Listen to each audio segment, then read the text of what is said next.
மக்கள் அனைவருக்கும் வணக்கம். சவுக்கு சங்கர் அவர்களுடைய பினாமியா இந்த மாலதி, அதாவது செய்தி வாசிப்பாளராக இருந்து இப்போ யூடியூப் சேனல்களில் பேட்டி எடுக்கக்கூடிய இந்த மாலதின்ற பெண் சவுக்கு சங்கர் அவர்களுடைய பினாமியா. இதுதான் இப்போ எழுந்தக்கூடிய மிக முக்கியமான கேள்வி. ஏன் அப்படின்னா, மாலதி அண்ட் சவுக்கு சங்கர் அவர்களுக்கு என்ன தொடர்பு, அதுக்குள்ள நான் போக விரும்பல. அது என்ன தொடர்பு வேணா இருந்துட்டு போது, அது தனிப்பட்ட வாழ்க்கை. ஆனால் இவர் மாலதியை பினாமியா பயன்படுத்தி இங்கே மிரட்டி காசை வாங்கி ஒரு சொத்து சேர்க்கிறாரு அப்படின்ற ஒரு குற்றச்சாட்டு இருக்கு இல்லையா, அந்த குற்றச்சாட்டு எந்த அளவுக்கு உண்மையானது, இது நம்ம ஆய்வு பண்ண வேண்டியது அவசியம். இது ஆய்வு பண்ண வேண்டியது அவசியம்னு யார் சொல்றா அப்படின்னா, சவுக்கு சங்கர் அவர்களுடைய சட்டப்பூர்வமான மனைவியான நிலவுமொழி அவர்கள் சொல்றாங்க. யாரு வேற யாரும் சொல்லல, சவுக்கு சங்கர் அவர்களுடைய மனைவியான நிலவுமொழி அவர்கள் சொல்றாங்க. என்னன்னு சொல்றாங்க, சவுக்கு சங்கர் அவருடைய மனைவி நிலவுமொழி அவர்களுடைய கேள்வி என்ன அப்படின்னா, அதற்கு அந்த சொத்து வாங்குறதுக்கு ஒரு மாசத்துக்கு முன்னாடி தான் நீதிமன்றத்துக்கு வந்து எங்களுக்கு பிறந்த குழந்தைக்கு 2000 ரூபாய் கொடுக்க மாட்டேன்னு வந்து நின்னா இந்த சவுக்கு சங்கர். எனவே சவுக்கு சங்கர் அவர்கள் நேர்மையா தன்னுடைய குழந்தைக்கு 2000 ரூபாய் கொடுக்க முடியல, ஆனா நேற்று வந்து பழகின அந்த பெண் பேர்ல 3 கோடி 10 கோடி 20 கோடிக்கு சொத்து வாங்க முடியுதுன்னா இந்த கேள்வியை எந்த ஒரு மனைவியும் கேட்கதான் செய்வாங்க. இந்த விவகாரம் ஏற்கனவே பொதுவெளிக்கு வந்தாச்சு. இந்த நேரத்தில் சவுக்கு சங்கருடைய நேர்மையும் இதோட சேர்த்தே தான் நாம ஒப்பிட வேண்டியிருக்கு. அவரோட தனிப்பட்ட வாழ்க்கையோட போல. ஆனா இந்த பினாமியாக சொத்துக்களை சேர்க்கிறார் இல்லையா, இது எந்த அளவுக்கு உண்மை, இதுல இருந்து விவகாரங்கள் எடுக்க ஆரம்பிக்கிறோம். அதற்கு முன்பு உங்க எல்லாருக்கும் சொல்றீங்க, இந்த மாலதின்ற குறிப்பிட்ட பெண் இன்னைக்கு அடிபடுது இல்லையா, சவுக்கு சங்கர் அவர்களுடன் தொடர்பு கூட இந்த பெண் இருக்காங்களே, இந்த பெண் 12,000 13,000 நினைக்கிறேன் அந்த அளவில் இருக்கக்கூடிய ஒரு வீட்டில் வாடகைக்கு இருக்காங்க. அடுத்த ஒரு 3 மாதத்துக்குள்ள 3.5 கோடி மதிப்பிலான ஒரு வீட்டை டி நகர்ல வாங்குறாங்க. இந்த இடத்துல இருந்து தான் கதை ஆரம்பமாகுது. என்னோட பத்திரங்கள் தேட ஆரம்பிக்கிறோம். பத்திரங்கள் தேடும்போது மாலதின்ற பேர்ல தான் இருக்குது, கே மாலதி.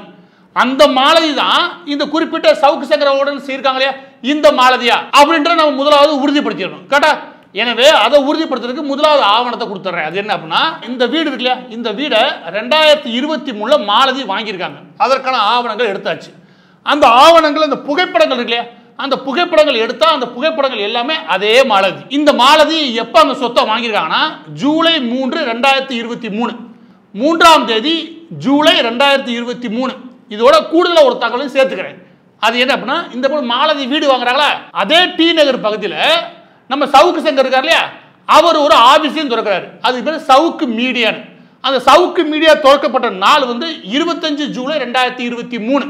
நல்லா புரிஞ்சுக்கணும், 25 ஜூலை 2023 ரெண்டுமே ஒரே மாதத்தில் நடந்து முடிச்சிருக்கும். ஒரு பக்கம் வீடு வாங்குறாங்க, இன்னொரு பக்கம் ஆபீஸை திறக்கிறாங்க.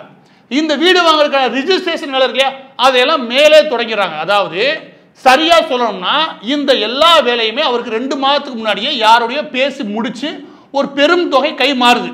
அந்த பெரும் தொகையை வச்சுதான் அவரு ஒரு பக்கத்து ஆபீஸை நடத்த தயாராகிறாரு, இன்னொரு பக்கத்து வீடை வாங்கி மாலதி அவர்களுக்கு கொடுத்ததாக நம்பப்படுது. எனவே முதலாவது உறுதிப்படுத்தப்பட்ட தகவல் என்ன அப்படின்னா, அந்த வீடு மாலதி பேர்ல தான் இருக்குது.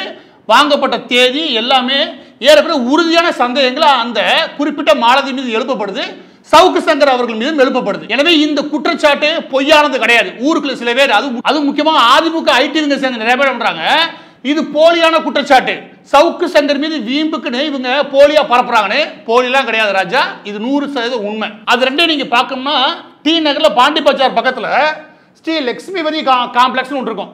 அதுல தான் சவுக்கு அவர்களுடைய மீடியா இருக்கு இல்லையா, அது இயங்குது. அதுல இருந்து அப்படியே வாக்கபிள் டிஸ்டன்ஸ்ல, அது ஒரு 1/2 கிலோமீட்டர் வச்சுக்கவே, அந்த 1/2 கிலோமீட்டர் டிஸ்டன்ஸ்ல அதே டி நகர் பகுதியில் சிவாஜி ஸ்ட்ரீட்ல இந்த மாலதி பேர்ல வீடு வாங்கப்படுது. அதுக்கான மேப் இருந்தா இருக்கு, நான் காமிச்சேன். இப்போ இது வரைக்குமான விஷயங்கள் இது எல்லாத்தையுமே ஸ்கிரீன்ல வச்சுக்கிட்டே வரேன். எனவே நீங்க இப்ப பார்க்கும்போது மங்களா இருக்கலாம், ஆனா நீங்க ஸ்கிரீன்ல நான் வச்சிடுறேன், அதை நிறுத்தி ஒரு தடவை பார்த்துருங்க சரியா. இப்போ இந்த ஆவணத்துக்குள்ள வரலாம். எது, இந்த சொத்து ஆவணம் இருக்கு இல்லையா, அந்த சொத்து ஆவணத்துக்குள்ள வரேன். டி நகர் தியாகராய நகர்ல இருக்கக்கூடிய ரிஜிஸ்ட்ரேஷன் ஆபீஸ்ல புக் நம்பர் 1 2083 2083 2023 இதான் நம்பர். எது, அந்த குறிப்பிட்ட ஆவணம் பதிவு செய்யப்பட்ட ரிஜிஸ்ட்ரேஷன் ஆபீஸும் பதிவு செய்யப்பட்ட எண்ணும் இதுதான். இப்போ இந்த பத்திரத்துக்குள்ள போலாம். அந்த குறிப்பிட்ட வீடு விற்பனை சம்பந்தப்பட்ட பத்திரம். அந்த விற்பனை யாருக்கும் நடக்குதுன்னா, ரமணின்றவங்க யாருக்கு விற்கிறாங்க அப்படின்னா, இந்த குறிப்பிட்ட மாலதிக்கு. அந்த மாலதி அவர்களுக்கு எவ்வளவுக்கு விற்கிறாங்கன்ற எல்லா விவரமும் இருக்கு. ஒவ்வொன்றா காட்டுறேன், கொஞ்சம் பொறுமையாக கவனிங்க. அது என்ன அப்படின்னா, இப்போ இந்த வீடை எவ்வளவுக்கு வாங்குறாங்க மாலதி அப்படின்னா, 1 கோடி ரூபாய்க்கு வாங்குறாங்க. அவங்க 2 பேரும் சம்மதத்தின் அடிப்படையில் 1 கோடி ரூபாய்க்கு வாங்குறாங்க. இதுல ஒரு முக்கியமான சங்கதி இருக்குன்னு அடுத்து வரேன்.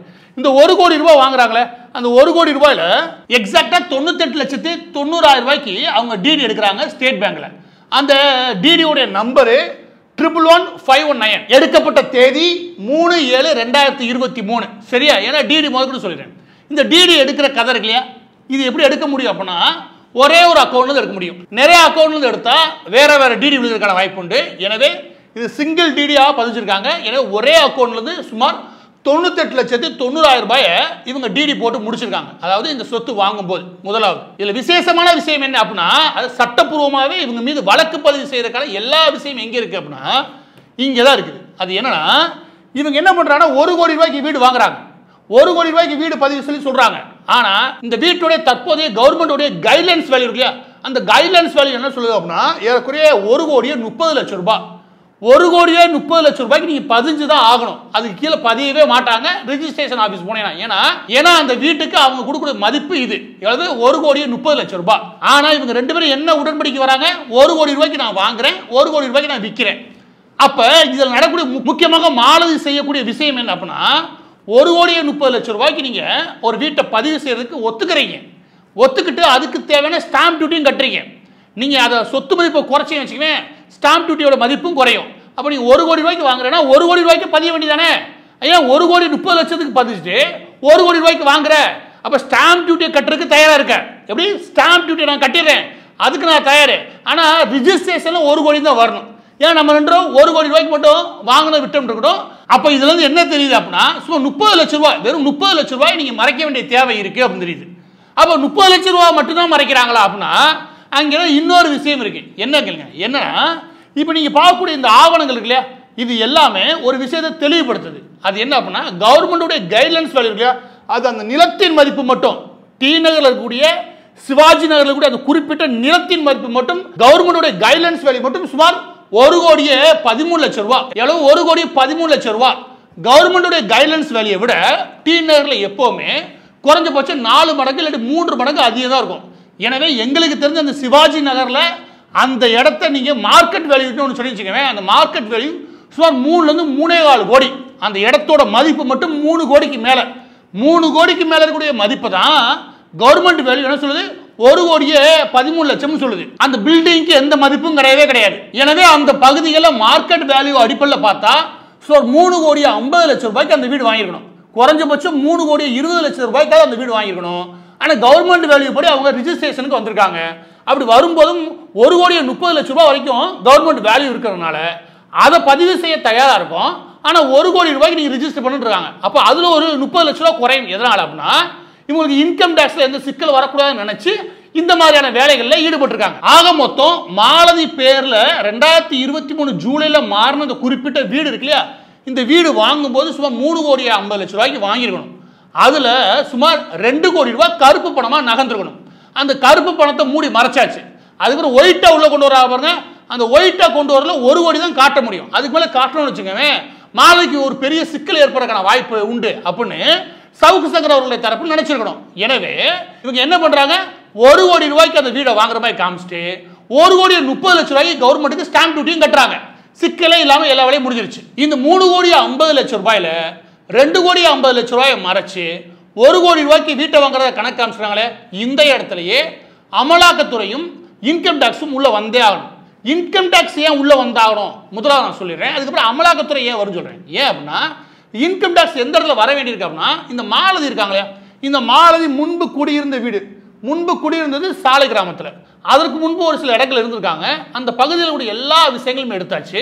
அவங்களுடைய வாழ்வு, அதுக்கப்புறம் அவங்களுடைய இன்கம் டாக்ஸ் இருக்குல்ல, அவங்களுடைய இன்கம் அதாவது குறிப்பிட்ட வருமானம் இருக்குல்ல, இது எல்லாமே பார்த்தாச்சு. எதுவுமே இவங்க இன்னைக்கு 3,50,00,000 ரூபாய்க்கு வாங்கிருக்காங்க பாருங்க, அதோட மேட்ச் ஆகவே கிடையாது. எனவே இது முதலாவது சந்தேகத்தை இன்கம் டாக்ஸ் அலுவலகத்துக்கு உருவாக்குது. ரெண்டாவது என்ன அப்படின்னா அமலாக்கத்துறை அதாவது என்போர்ஸ்மென்ட் டைரக்டர் இங்கே வர வேண்டியிருக்கு. அப்படின்னா சவுக்கு சங்கர் 3,50,00,000 ரூபாய் வீடு வாங்குறதுக்கான வேலையில பார்த்துருக்காரு இல்லையா, தன்னுடைய நெருங்கின தொடர்பான மாலதி பேர்ல இந்த குறிப்பிட்ட இடத்துல 2,50,00,000 ரூபாய்க்கு மேல கருப்பு பணத்துக்கு நகர்வு ஏற்பட்டிருக்கு. அது மட்டும் கிடையாது, அதே பகுதியில் டி நகர் பகுதியில் அவர் 2 காரோட ஒரு ஆபீஸையும் போட்டிருக்காரு. ஏறக்கூட எல்லாமே சேர்த்தீங்கன்னா அந்த நேரத்தில் அந்த மே ஜூன் ஜூலை இல்லையா, அந்த நேரத்தில் மட்டும் 5 கோடி ரூபாய் நெருக்கி இவருக்கு கள்ளப்பணம் வந்து போனதுக்கான முதலாவது தடயமே இதுதான். இந்த தடயத்தை பிடிச்சி சவுக்கு சங்கர் யாருடைய கருப்பு பணத்துக்காக இங்க வேலை பார்க்கிறார், யாருடைய கருப்பு பணம் இவர்கிட்ட போச்சு? முதலாவது கேள்வி. இவருடைய கருப்பு பணம் எங்க போச்சுன்னு நமக்கு தெரியுது. அப்படி போன அந்த கருப்பு பணம் மாலதி அவர்கள்ட்ட போச்சு இல்லையா? அந்த கருப்பு பணம் எவ்வளவு? வெறும் மாலதிக்கு மட்டும் கருப்பு பணம் போச்சா, இல்ல வேற யார் பேர்லாம் இவர் கருப்பு பணத்தை உள்ள பதுக்கினாரு? ஏன்னா நமக்கு தெரியுது, ட்ரேஸ் பண்ணி எடுத்தது இது வரைக்கும் 5 to 6 கோடி மாலதி விவகாரத்தில் மட்டும். அடுத்தடுத்த விவகாரங்கள் அடுத்தடுத்த வீடியோல போடுறேன். இந்த விவகாரத்தை பொறுத்த வரைக்கும் சுமார் 6 to 7 கோடி ரூபாய்க்கான அந்த கருப்பு பணத்தை மறைச்சது அந்த வேலையை சவுக்கு சங்கர் அவர்கள் தாராளமா இந்த ஒரு சேனல்ல மட்டும் பண்ணிருக்காரு. அப்ப வெவ்வேறு சேனல்கள் எவ்வளவு பண்ணாரு? இப்படியாவது தேடும்போது மற்ற ப்ராப்பர்ட்டிலாம் தேடும்போது அது 70 கோடி 80 கோடியை தாண்டுது, அதாவது கருப்பு பண நகர்வு மட்டும்.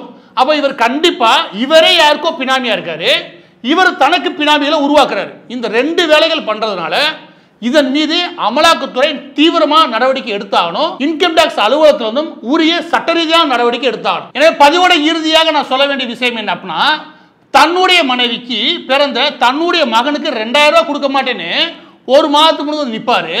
அதுக்கடுத்து 2 மாசத்துக்கு அப்புறம் தனக்கு நெருக்கமான தோழிக்கு 3 கோடி 50 லட்சம் ரூபாய்க்கு வீடும், அது தவிர கார்கள் வாங்குறது, அதுக்கப்புறம் அலுவலகம் ஒரு பல கோடிகளை போடுறது, பிற சேனல்கள் மூலமாக ஏகப்பட்ட சொத்துக்களை வாங்கி குவிக்கிறார்னா இவருக்கு காசு யார் கொடுத்தா?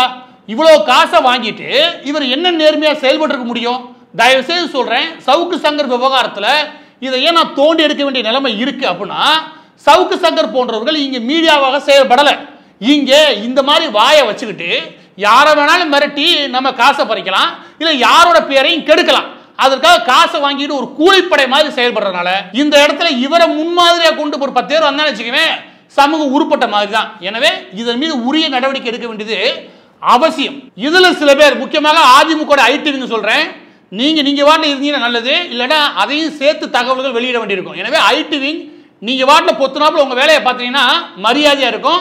அதற்கு மேல இல்லைங்க நாங்க சவுக்கு சங்கரை காப்பாத்துறதுக்காக உள்ள புகுந்து ஏகப்பட்ட வேலைகள் பார்ப்போம்னா நிறைய பேருக்கு மண்டி அடிக்க வேண்டியிருக்கும்.